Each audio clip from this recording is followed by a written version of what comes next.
Welcome to the program once more. I'll be updating you on the latest in the world of sports, business, politics and much more for the next 1 hour or so. Now, the Kakamega Primary School has released the names of 14 pupils who perished on Monday in a stampede. One of the pupils has reportedly been laid to rest today, even as funeral arrangements for the rest are going on with the help of a team formed by Governor Wycliffe Oparanya. The other 13 victims of the tragedy are expected to be buried next week. At least 8 pupils are still receiving treatment at the Kakamega Referral Hospital, with 2 of them still in the intensive care unit, while 36 were treated and discharged. As at the time of the incident, the school had a total population of 3,128 learners. Let us now take a moment of silence in honor of the departed angels.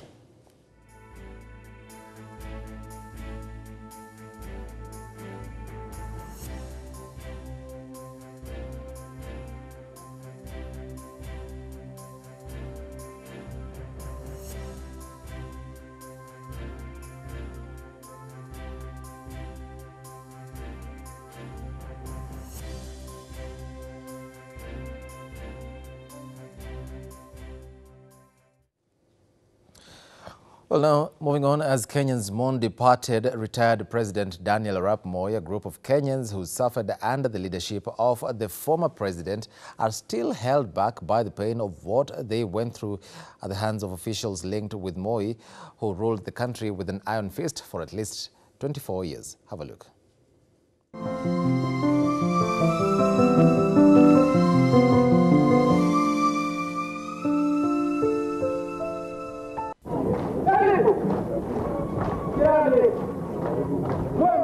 For many Kenyans, retired President Daniel Toroitich Arap Moi was a good man, full of cheer, development conscious and eager to make policy decisions by the roadside. Vice President Elvo Shirini. Songs of praise were yearned around his name, some even warning his opponents.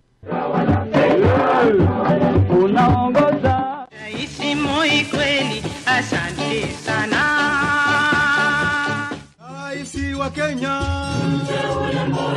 sote tunaimba furaha tele, wimbo ya nyayo yatuongoza kwenda mbele. Kata nyayo, wana polisi kata nyayo, wananchi kata nyayo, wananchi.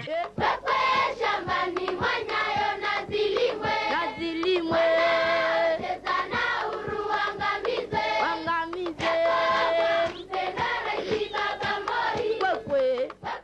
But there was another group that lost him, and especially those who suffered during the regime of the former president. And nothing captures the happenings of the regime than a government-sanctioned report titled Footprints of Impunity, counting the cost of human rights violations that explored what happened at the Nyayo House torture chambers. The report by the Kenya National Human Rights Commission observed that the heinous human rights violations committed by public officers of the Kenyan government in 1982 to 1992 at Nyayo House is a stark and a sad reminder of cause of impunity. Not only did the victims of Nyayo House experience irreparable losses that ranged from death, loss of income, loss of employment, loss of education opportunities, broken family relationships, and ill health as a result of physical and psychological torture visited upon them at Nyayo House, but also the Kenyan taxpayers incurred the cost of this impunity by the government. For the impunity that was propagated by the government on the citizens that it was supposed to protect, Kenyans paid a whopping 372 million as compensation to the tortured victims. The report recommended that the perpetrators of the violation ensure personal responsibility by public officers who act in contempt of rule of law and violate human rights. The report notes that a crackdown on dissenting voices started in 1982 after Parliament hastily changed the constitution, transforming Kenya into a de jure one-party state. This marked the beginning of heinous and systematic violations of fundamental rights and freedoms by the Kenya African National Union KANU government towards persons perceived to oppose or hold different views than KANU's during the period between 1982 and 2002.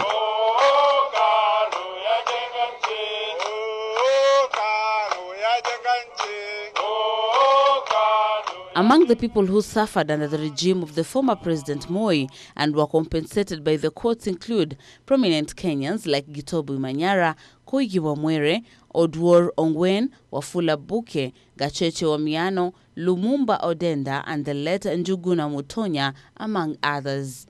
Busara Naman for Ebru TV.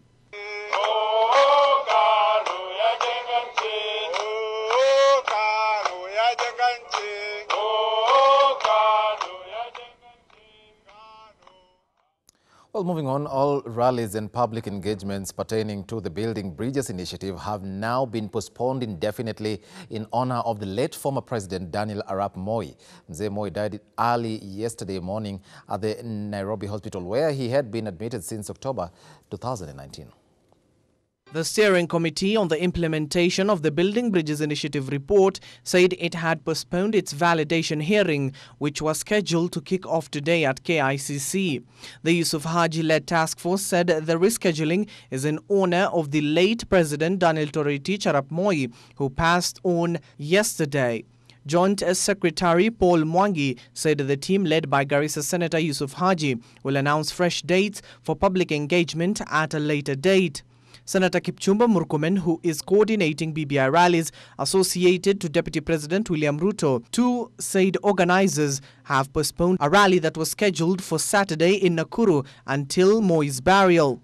Moi died on Tuesday morning at the Nairobi hospital, where he was admitted for more than 3 months. His family has said it is waiting for the government to come up with a burial date and related arrangement. However, sources close to the family have said that the burial will be on Wednesday next week in his Kabarak home. Now, veteran politician Koigi Wamwere was a poster child of former President Moi's regime's crackdown on dissenting voices. For his opposition to the president, Koigi was put in detention for a total of 13 years, 9 by President Moi and 4 by President Jomo Kenyatta before him. Our segment's editor, Ayub Mwangi, sat with Koigi to understand the suffering reasons, lessons, motivations, and aspirations of his activism. He is now the interview that has been conducted in the Swahili language. Na la kwanza ni kwamba amekufa kama vile watu wengine. Kilichompata ni jambo la maumbile. Kwa hivyo linampata kila mtu. Kwa kusema hivyo, tunasema ya kwamba tungetaka kutuma rambirambi kwa familia ya Moi. Mimi naongea kama mmoja wa wale ambao waliathirika wakati wa Moi, na ninafanya hivyo kwa kuamini ya kwamba wakati hata kama kunao watu ambao wanataka kumsifu Moi sana kwa sababu wanafanya hivyo kwa sababu ambazo ni wazi, wengi wao walifaidi. Wewe na Moi mlianza kupitana wakati gani? Ni lini njia zenu zilianza kukinzana? Mimi nilianza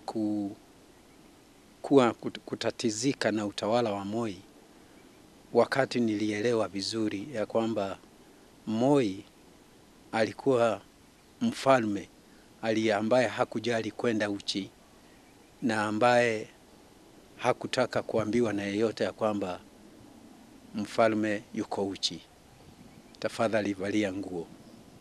Na wengine wetu tulidhubutu kusema ya kwamba mfalme yuko uchi, na kwa kufanya hivyo tukawekewa adhabu, tukapatilizwa adhabu kali.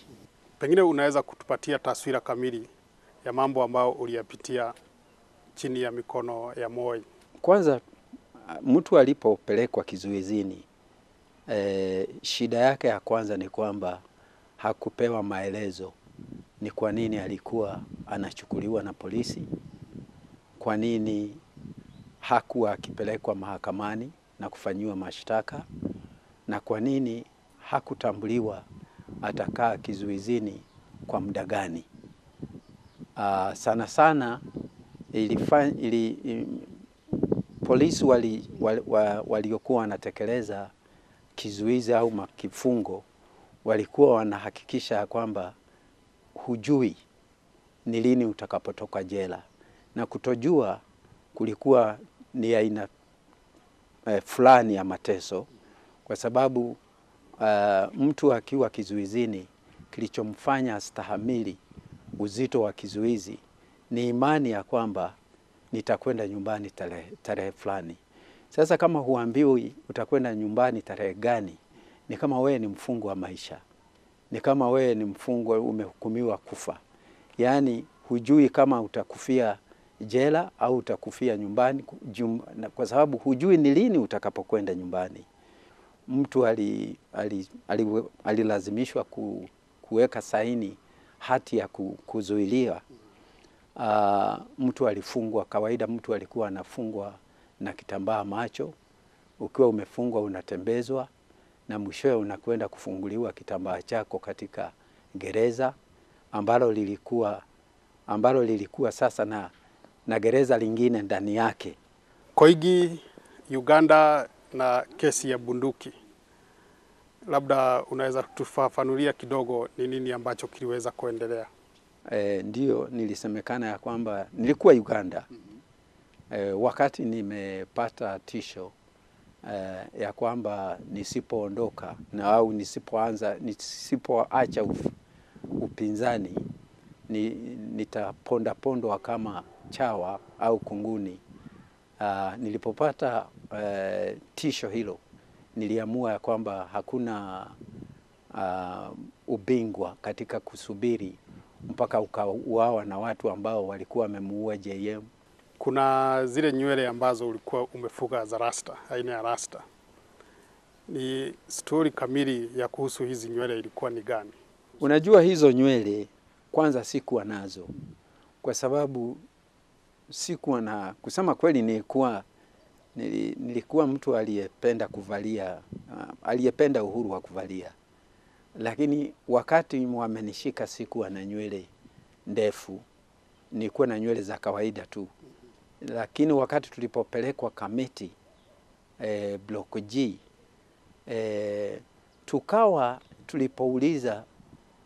tulipouliza kupewa vitana vya kuchanulia nywele, mkuu wa jela ambaye alikuwa anaitwa Lokopoyet alikuwa anatuambia kwamba kama kuna vitana tulivyokuja navyo jela basi tungeweza kupatiwa, lakini kama tulikuja bila vitana tusiwaulize msaada wa kuchana nywele zetu. Labda sisi hatukustahili kuwa na nywele za watu huru. Kumbuka walikuwa wanatuita waasi, watu ambao walikuwa wanataka kuipindua serikali, magaidi ambao waliamini ya kwamba ni hulka yao kuwa na nywele ndefu kama vile Maumau. Basi wakati walipokataa tuchane nywele, tukasema basi tutaziweka nywele zetu. Tukaomba maji tu ya kuziweka zikiwa safi. Lakini vile kesi ilivyoendelea kwenda kotini na kukaa kwa muda mrefu, nywele zetu zikaendelea nazo kumea, zikawa kubwa. Wengine wakaona kama sisi tulikuwa jeshi la Maumau wa pili, watu ambao walikuwa wanatafuta uhuru wa pili pia. Sasa wakawa wanataka kutuiga. Ikawa tulipokwenda kotini, vijana hawa nao wamekuja na mabango ambayo yalikuwa na nywele zetu zikuwa zimesokotika. Sasa nayo mahakama yakaanza kutoa fujo, kusema ya kwamba hawa kwa nini wamejiweka vile walivyojiweka, nywele hizi zikatwe. Tukaona zinawasumbua. Tulipoona zinawasumbua tukasema sasa tutahakikisha ya kwamba tutakaa nazo. Na tutakaa nazo kwa sababu zinamsumbua, zimekuwa ni aina moja ya silaha za mapambano. Haya mambo yote ambayo uliweza kuyapitia yalikuadhiri vipi wewe pamoja na familia yako? Vibaya sana. Kwa sababu kumbuka, kwa jumla nilikaa ndani kwa miaka 13. Waza ya kwamba kwa kuwa ndani kwa miaka 13 nilikosa kula Krismasi na familia yangu mara 13 kwa Disemba, tuseme tulikosa Krismasi 13. Mimi nikila Krismasi hiyo actually sikuwa nakula Krismasi, nikawa nimekatazwa Krismasi miaka hiyo 13. Mama watoto akawa anakula Krismasi hizo 13 bila bwana. Watoto nao wanakula Krismasi 13, na muda wote ule ambao ulikuwa katikati ya miaka hiyo wakiwa kama yatima, hawana baba yao, ni kama waliofiwa na mzazi mmoja, na ikawa ni jambo ngumu sana. Wakati niliwahi kufunguliwa, kwa sababu mtu alikuwa kifungo hichi cha miaka 13 hatukukitumikia pamoja. Kilikuwa kimegawanyika katika vipindi tofauti. Na nilishangaa sana wakati nimefunguliwa kuona ya kwamba watoto wangu hawakunijua. Nilipokuja nyumbani wananiuliza, wewe ni nani? Labda unaweza kusema kwamba huu muda wote uliweza kupata yale ambayo ulikuwa unayatarajia kwa kuweza kumpinga Moi na kushikwa, kuwekwa ndani, kuwekwa korokoroni. Unaweza kusema kwamba maazimio ya yale ambayo ulikuwa unataka yalitimia kwa muda tulipata baada ya utawala wa Moi kuondoka chini ya utawala wa Kibaki. Ni kweli ya kwamba kuna haki nyingi tulizotamani, tulizopata kwa sababu tulizitamani na kuomba kuwa nazo. Lakini nimeangalia na kuona ya kwamba ijapokuwa bado tunaweza kusema ya kwamba tuna uhuru, kwa sababu tunaweza kukutana vile tulivyokutana hapa, kufanyiana majadiliano, kuwa na sauti tofauti nchini, kuchagua viongozi, na wakati mwingine hata kuibiana kura na mambo kama hayo, kama tunaweza kusema hata huo ni uhuru. Niseme ya kwamba ndio tumepata yale ambayo tulipigania, lakini hatari ya kupoteza hayo bado ipo, na iko kwa namna kubwa, kwa sababu kwa mfano utasikia kwamba polisi wamepewa ruksa au wameua washtakiwa, watu waliowashika wanawaua kabla ya kuwapeleka mahakamani, au bila ya kuwapeleka mahakamani. Wakati mwingine unasikia kwamba tuseme watu walioteswa na wamepeleka kesi zao mahakamani, wamelipwa ridhaa, lakini serikali inakataa kuwalipa ridhaa hizo.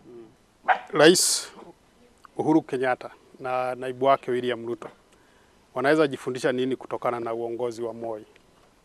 Ukiniuliza nitawaambia wajifunze kwa yote mabaya ambayo Moi aliyafanya, na wajifunze ili waweze kuyahepa, sio ili wayarudie wayafanye kama ya Moi alivyoyafanya. Ni kuyahepa na kuhakikisha kwamba hawayakaribii na hawayafanyi.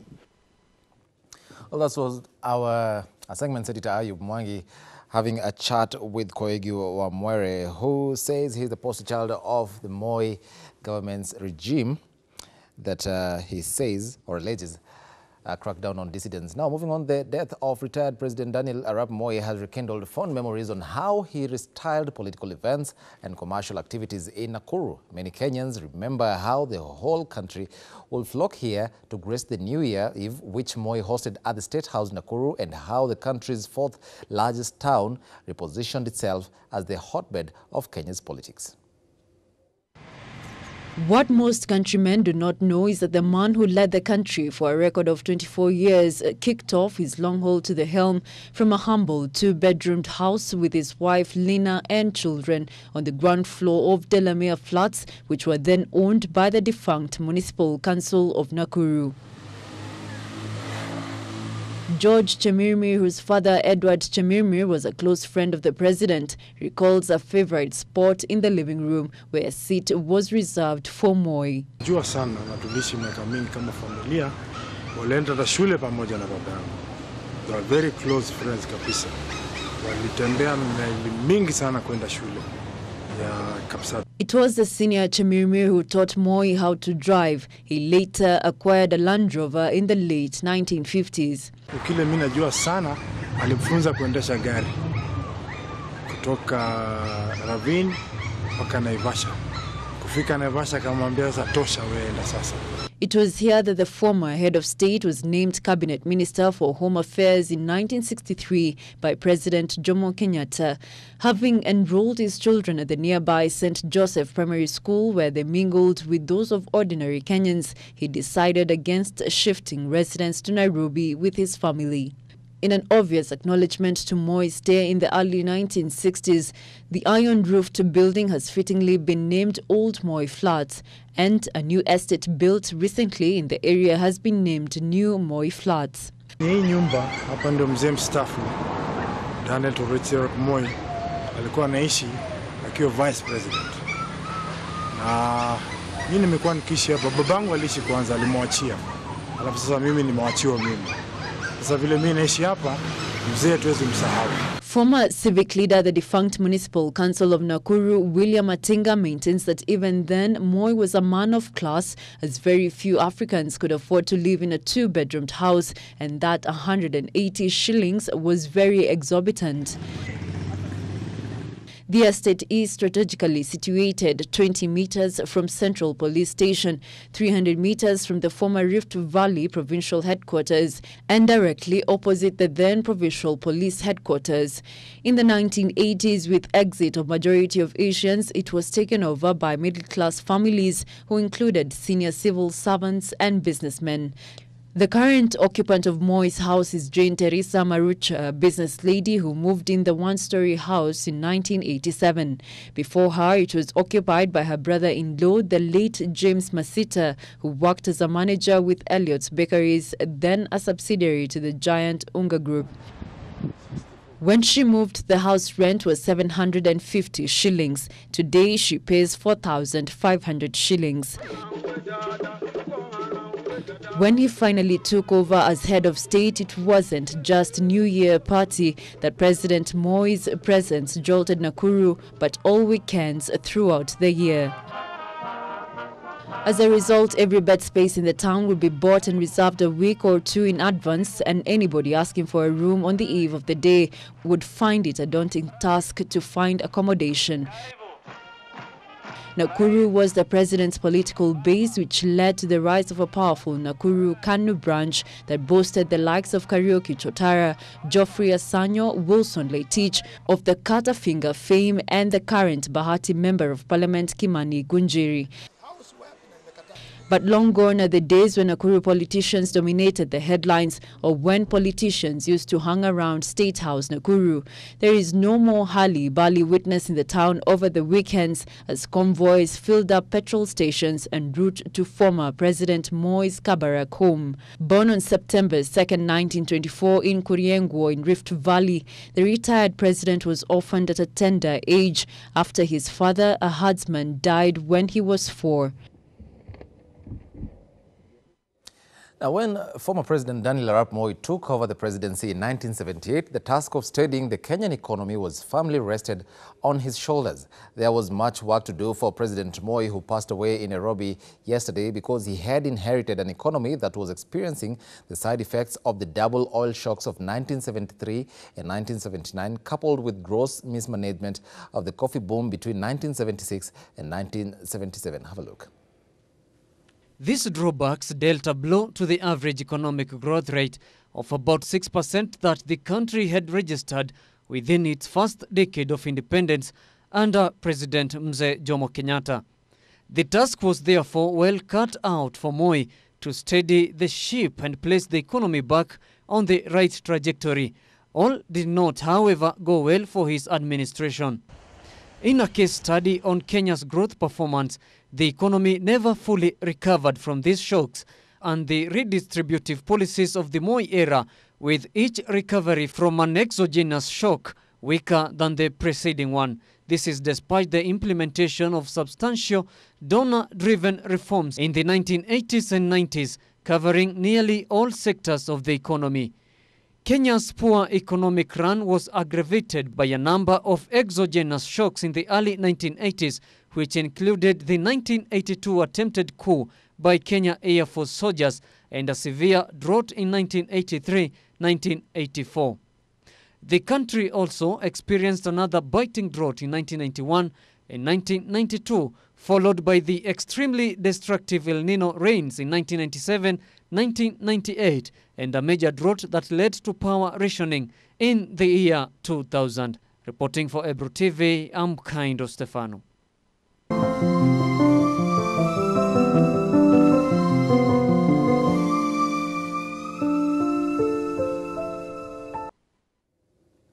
Away from that now, the Director of Public Prosecutions has now moved to the High Court seeking a revision of a ruling that acquitted 9 suspects charged with causing 48 deaths in Solai 2 years ago. 2 days after a Naivasha court set free the 9, the DPP termed the decision as unfair and an abuse of the rights of the victims of the Solai Dam tragedy. In a ruling that shocked prosecutors, lawyers of the victims, human rights groups and politicians, Naivasha Chief Magistrate Kennedy Bidali on Monday set all the 9 suspects free, saying prosecutors had failed to show a willingness to prosecute the matter. The magistrate further dismissed a petition by the Kenya Human Rights Commission seeking to be enjoined in the case. Bidali noted that the ruling which freed the suspects had covered the issues of the petition, noting that in the past, victims had sworn an affidavit against being represented in the court. The magistrate, however, declined to issue orders by the defense, seeking to have sureties of the suspects discharged and their bond terms ejected, saying that this would be handled by the upper court. In the case, Perry Manusuk Kanasagara, the farm owner, and the others were charged with 48 counts of manslaughter on 9th of May 2018 in Solai, Nakuru, as well as failing to prepare an environmental impact assessment report. The other 8 are Vinod Jaya Kumar, Johnson Njuguna, Luka Kipyegen, Winnie Muthoni, Jacinta Were, Tomkin Odo Othiambo, Willie Omondi, and Lynette Cheriot. State Counsel Alexander Muteti said that they had already gone to the High Court to seek the revision of the case, which has been going on for the last 18 months. We have served our application for revision against all the accused persons. Each one of them has a copy, and among the issues we'll be raising, it will be unfair for me now to go into the merits. He said that they would be seeking orders to stop the ruling by the magistrate and for the case to proceed to its logical conclusion. The victims of the tragedy, besides filing an application seeking a revision of the case, said they would lodge a complaint to the Judicial Service Commission over the conduct of the judge. The victims were not given an opportunity to present their case despite having requested the court. 2. The matter has been heard and conclusively determined. Following the Solai Dam tragedy on Wednesday, 9th May 2018, which caused displacement, water and destruction of property, an accused person can be acquitted where there is no case to answer. In the instant case, the hearing had not started and the victims had not presented their witnesses. Thus, the ground given by the magistrate was illegal.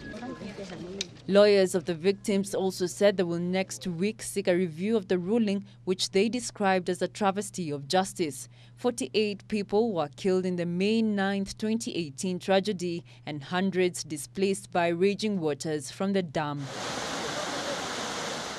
In the aftermath of the tragedy, several cases were filed in various courts, among them criminal proceedings against the dam owners and officials from Water Resource Management Authority and NEMA. Diana Rachel Mbogwa, Ebro TV. You're watching Ebro Primetime News. It's half past the hour. Time now for a very short break. But remember, you can talk to us on our SMS line. That is 4920. Don't go away. Welcome back and thanks for staying with us. Now, schools are perceived to be the second home for children, a place where everything has been done to keep them safe. However, in recent days, the schools have turned to dens of unsafe space for a conducive learning environment. Precious Talent School and Kakamega Primary School are the latest examples of schools that have experienced tragedies that have seen students succumb to injuries. The safety of children at school should cover a broad area, including the school grounds, the physical infrastructure, their health and hygiene, food, transportation, safety against drug and substance abuse, safety of children with special needs, amongst others. However, these safety measures mentioned above are just a pipe dream to many school-going children. There have been a number of tragedies in schools witnessed across the country. The recent one being the Kakamega school stampede that led to the death of 14 children. This coming a few months after the Precious Talent tragedy, where 7 pupils lost their lives and 57 others injured after their classroom collapsed. The lack of safety and security policies is one of the factors that have led to an increase of such tragedies. That is according to Jasper Ondimo, an education expert. National government ought to have a policy and even implement, because in this country we have so many laws that are not being implemented. So they come up with a policy on security in schools, and then they enforce that particular security so that we don't have incidences like that of at the school that actually collapsed and we lost a number of children. So for me, I like to ask the Ministry of Education to come up with these policies on security in schools, because they are not there. And if they are there, they are not being implemented. So I think the government needs to wake up and realize that we don't want to lose so many children in schools, especially after these other incidences have happened. A proposed school safety manual recommends the setting up of a school safety committee that bears the full responsibility of identifying safety needs of the school with a view to taking the necessary action and mobilizing resources required by the school to ensure a safe, secure and caring environment for learners, staff and parents. However, in a preliminary report by Kupet on school safety, most schools cannot guarantee the safety of the learners. According to the report released last year that cut across 213 schools in 21 counties, only 39% of schools had adhered to the safety of the learners. Go to the other aspects which revolve around maybe even the playground, the dormitories, the dining hall, and all these others. All these facilities are overstretched. So what we needed to put in place, which has not taken place first, was basically to have the review of existing facilities, expand the existing schools, build new schools to accommodate 100% transition. The government itself has failed to provide a proper framework on how to handle education policy in this country. The latest incident of the stampede at Kakamega School that is still under investigation is said to have occurred under unclear circumstances, although some reports allege that the pupils were rushing out of the class when the bell rang for them to head home, while some accounts indicate that a teacher is to be held responsible as the children were running away from him as he was punishing them. Investigations are, however, still ongoing as the school remains closed. Milia Kisienya for Ebru TV. Well, thank you, Milia, for that. The National Health Insurance Fund faces a looming cash crisis as civil servants have started seeking alternative medical insurance. Have a look. In December, Treasury Cabinet Secretary Ukur Yatani directed NHIF to adhere to provisions of Section 19 of the Insurance Act. The provision provides that only persons registered under the Act have authority to carry out insurance business in Kenya. In this case, NHIF, as currently constituted, does not have the mandate to carry on insurance business. This now means that NHIF risks losing police, civil servants and parastatal employees unless it abides by the provisions of Section 19. There is a possibility of locking out 133,000 civil servants after the expiry of health cover in June this year. The health insurer collects 5 billion Kenya shillings in premiums from the police, medical insurance, and a similar amount from civil servants. Moreover, the insurer gets 1.9 billion Kenya shillings annually from 40 parastatals and 15 state-controlled firms. Already, the Interior Ministry is searching for a private insurer to cover 131,151 police and prison officers. NHIF will be under the surveillance of Insurance Regulatory Authority as per the provisions of Section 19 of the law. For Ebru News, I'm Musa Amir. A family from Hiwagi village in Madera constituency in Nyeri Central Sub-County is calling upon the government to intervene and help retrieve the body of their 19-year-old son who drowned into River Sagana at the bridge that connects Kirio village in Madera constituency and Muruguru ward in Nyeri Central Sub-County on Saturday. Their efforts to find the body has yielded no fruits despite help from villagers in the area. Have a look.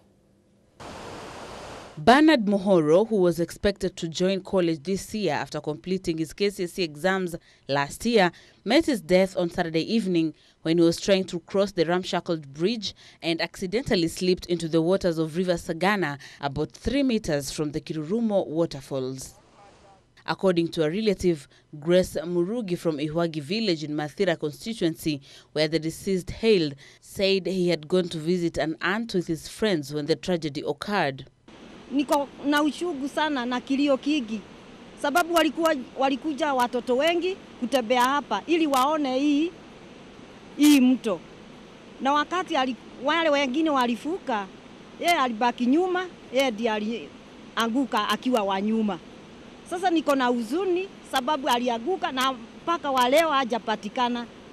Nimeshida, nimetoka hapa, nimekuja mpaka niingia tu hapa saa 1 ya asubuhi na bado hajapatikana. Hakuna usaidizi wowote tumepata, hata upande wa serikali, hata upande wa county government. Hata kama ni wenye vijiji hiyo wao wamekuja, tumekuja tu tumekaa, hakuna usaidizi tumepata. Huyo kijana alifanya form 4 last year na alikuwa anatarajiwa aingie college. Sasa maisha yake imekatikika hapo. Murugi said it's been almost 5 days after the incident and no assistance seems to be coming their way. Huyo kijana alifanya form 4 last year na alikuwa anatarajiwa aingie college. Niko na ushugu sana na kilio kigi sababu walikuja watoto wengi kutembea hapa ili waone hii mto, na wakati wale wengine walifuka, yeye alibaki nyuma, yeye ndiye alianguka akiwa wa nyuma. Residents have decried the increased cases of drowning while blaming the county and national governments due to the dilapidated bridge and infrastructure. Sasa niko na huzuni sababu alianguka na mpaka wa leo hajapatikana. Nimeshida, nimetoka hapa, nimekuja mpaka niingia tu hapa saa 1 ya asubuhi na bado hajapatikana. Hakuna usaidizi wowote tumepata, hata upande wa serikali. 2 months ago, a 4th-year student at Dedan Kimathi University drowned meters from the bridge when he had gone for a swimming expedition with other students. Hii daraja tumeitetea kwa muda mrefu. Kuna mwingine tena alianguka last month, kuna mwingine alianguka na kaenda na maji, akatolewa huko upande wa chini. Sasa sisi tumeshangaa, imefika mahali tunashangaa. Kwani hatuna county government yenye inaweza kukuja kusaidia watu wa hapa Kerio? Mimi nimeacha kazi yangu, nishinde hapa nikisaidia watu. Kwa juu ya heshima, juu ni wazazi wangu. Lakini mimi yenye nataka kuomba waheshimiwa wote wenye tumechagua atakuja na asaidie. His body was found a week later at Gitiki Bridge in Mukuruweini constituency, about 5 kilometers from the Kirurumo Falls. Adhira kwa jumla, kwa maana watoto wetu wamemalizikia hapa, na si leo mwanzo, ni miaka mingi watu wanaanguka, wanakuja wanatolewa, tunaashwa na hiyo hofu. Mpaka siku ya leo tuko na hofu. Vijana wakianguka na wanaenda, au wakimalizika tutaenda wapi? Hii daraja imetuletea shida sana. Sasa huyu wenye tunatafuta mpaka saa hii ni 5. Wa mwisho wa 4 aliangukia pale. Busara Naman for Ebru TV. Well, that report there by Busara Naman brings us to the world of the latest in business. Now, farmers in Kandara area, Murang'a County, are demanding for protection of their coffee following the theft of the commodity, leaving one person dead and coffee worth 1 million shillings stolen. Confirming the incident, Richard Mwaura, the area DCIO, said about 20 criminals got hold of the watchman guarding Mutheru Coffee Factory and stole 30 bags of grade 1 coffee. Mwaura says the thieves suffocated the watchman, who then died. Unfortunately, one of the watchmen was tied on the mouth and the nose. So eventually he lost breath and we have lost him. His body has been taken to the mortuary. According to the other 3 guards, the thieves were armed with machetes when they attacked them in the middle of the night. One of the farmers says they suspect the criminals are not strangers, but people who know their way around the factory very well. Mambo yote iko hapa naona kama si wageni sana. Ukifanywa inspection mzuri inaonekana kama ni watu wanahusika na upande na wanajua. Kwa sababu hata masto kufujwa haijafujwa. Ni mastaki inakuja imefunguliwa na wanafungua na wanachukua kahawa na wanafunga. Sasa ndivyo nilikuwa nasema, yakifanywa inspection mzuri itaonekana kama si watu habari sana, ni watu wako baka na mastaki. The irate farmers want the government to beef up security and provide armed police officers to man the factories. Serikali igirie maneno kwa sababu kama ni mtu kama mimi nakuja hapa na fibo. Hawa watu wanakuja na wanakuwa wengi. Kama sasa mawashman tuko na 4. Na sasa wakiwa ni 4, sasa nao wale wanakuja kama 20. Na sasa wanakuja na vitu zingine kwa sababu hata piduki nasikia walikuwa nazo.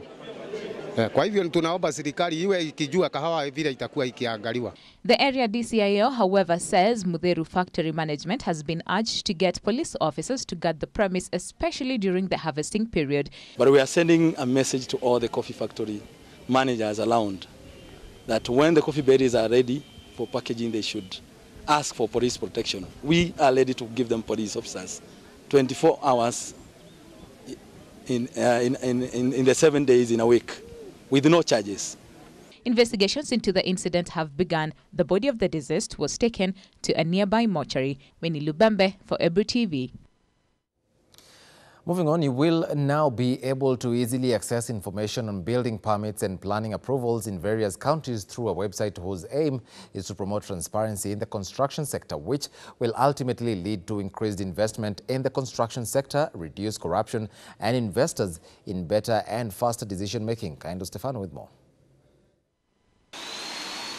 The website was launched on the backdrop of the status of the Built Environment Report by the Architectural Association of Kenya. The information will lead to increased revenue collection by the counties and increased investment in the construction industry. As the association, we recognize the strides that have been taken by county governments in making development control information accessible, but undertaking a construction project in Kenya is still marred by unclear processes, which means completing an application for the required documents is unpredictable, long and tedious, which creates a barrier, of course, for investors, thus delaying and discouraging investment. According to Permanent Secretary for Housing and Development, Charles Hinga, the expertise in this country is top-notch and it is the backbone of development. This country of ours that is not endowed with resources like other countries, we don't have oil that is of great quantities like Nigeria, we don't have resources like South Africa. This country punches well above its weight. That I think we can all agree to. The biggest asset of this country is our people, our professionals. Experts also discussed matters affecting development control, for instance, information and not adhering to approval timelines. That accessibility to development control information is one of the sub-issues that has led to decline in the construction sector.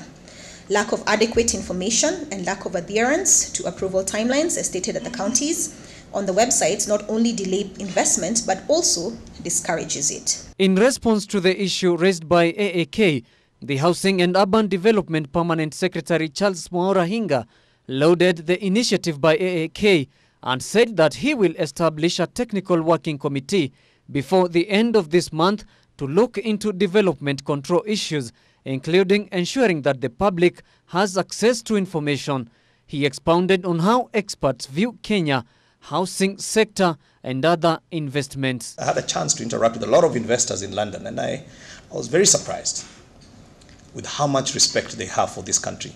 Actually, the noise that you see every day is actually very good for the investors. I was surprised, that's what they told me. They said, no, all that noise means that we are we're a society that is very much aware.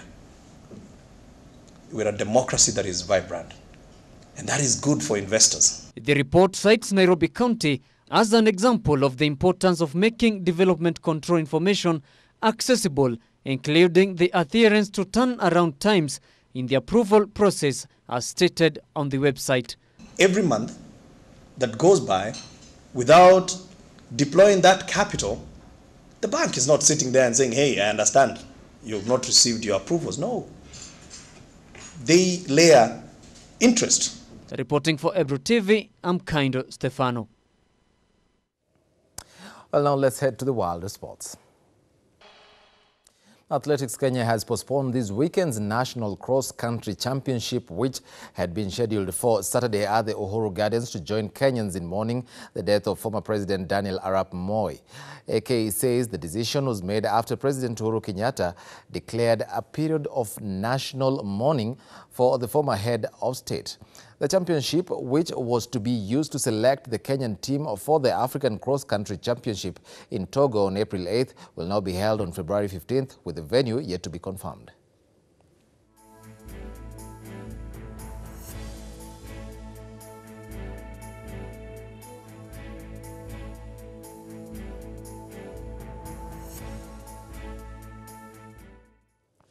Now, Battle of Wits is expected to go down this weekend with more than 20 local and international drivers aiming to clinch the Kenya National Rally Championship Guru Nanak leg. The prestigious KCB Guru Nanak Rally will serve as the first round of the East Africa Rally. Our very own Davis Mberia covered the launch and has more on the story.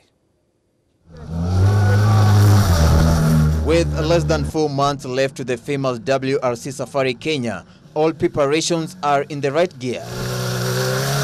WRC Safari Kenya will host the 8th round of the 2020 World Rally Championship Series after a close of 2-decade absence from the championship. The event is slated for 16 to 19 July and will cover 19 stages and a super special stage at Kasarani in the Kenya's capital, Nairobi. We're giving our drivers an opportunity to compete against the best for the first time. In 1999, Colin McRae won the Safari. Is that correct, Peter? Mm-hmm. And Colin McRae won in a Group A car. And I'm not yet to drum my trumpet, but I won Formula 2 in the Safari. But before the global rally event, drivers get into action this weekend in the Guru Nanak Rally, which will count for the 2020 Kenya National Motorsport Championship and the newly created East African Rally Championship that will see drivers from other neighboring countries battle for the major title. We have the 10 events of autocross, that we have the classic, that we have all the other events, the one for Bob. We have so many events because this enables us to remain a motorsports nation. Balev Chaga, Ian Duncan, Carl Flash Tundo and Onkarai will lead Kenya's charges at the event that has attracted 2 Ugandan, including 2019 National Rally Championship Ugandan winner Yasin Nasser, will be navigated by Ali Katumba, powering a Subaru JVB. We welcome the introduction of the inaugural East African Rally Championship, which has brought to the event 2 international competitors from Uganda, namely the Ugandan champion Yasin Nasser and Christakis Fiditis, both of whom are not newcomers to Kenya, so I do welcome them. Regular Kenyan competing crews are also back, in particular the current defending champion, Baldev Chaga, Flash Tundo, Onkarai, and Tajveer Rai, to name a few. The KNRC and Guru Nanak Rally have been boosted with 25 million shillings from KCB. 20 million have been injected in the KNRC series and the remaining 5 million being invested in the Guru Nanak Rally. We believe this will go a long way in further building the industry and giving an opportunity to the rally men and women to compete locally and internationally. We are excited to note that the Safari Rally World Rally Championship, it's quite a mouthful, is around the corner, and we are looking forward to being part of this journey as well. The Guru Nanak Rally revs off at KCB Kitengela branch, with the prize-giving ceremony set to take place at the Stony Earth Resort. After the Guru Nanak, the focus will now shift to Nakuru Rally in March 7 to 8, Mombasa Rally in April 4 to 5, and Kenya Motorsports Club Rally in June 6 to 7. That will now usher in the WRC battle that will be held in July. Jarvis Mberia, Ebru Sports. Now, the World Football Governing Body FIFA says that a number of matches in the 2019 Kenya Premier League season were manipulated. Consequently, FIFA has handed 4 footballers lengthy bans in relation to the vice. Those found guilty and banned include one George Mandela, a Ugandan, who has been handed a lifetime ban from all football-related activities. 3 others, namely Moses Chikati, Festus Okiring, and Festo Omukoto, all Kenyans, have similarly been banned from taking part in any kind of football-related activity at national and international level for a period of 4 years. These 4 were at the time attached to Kakamega Homeboys.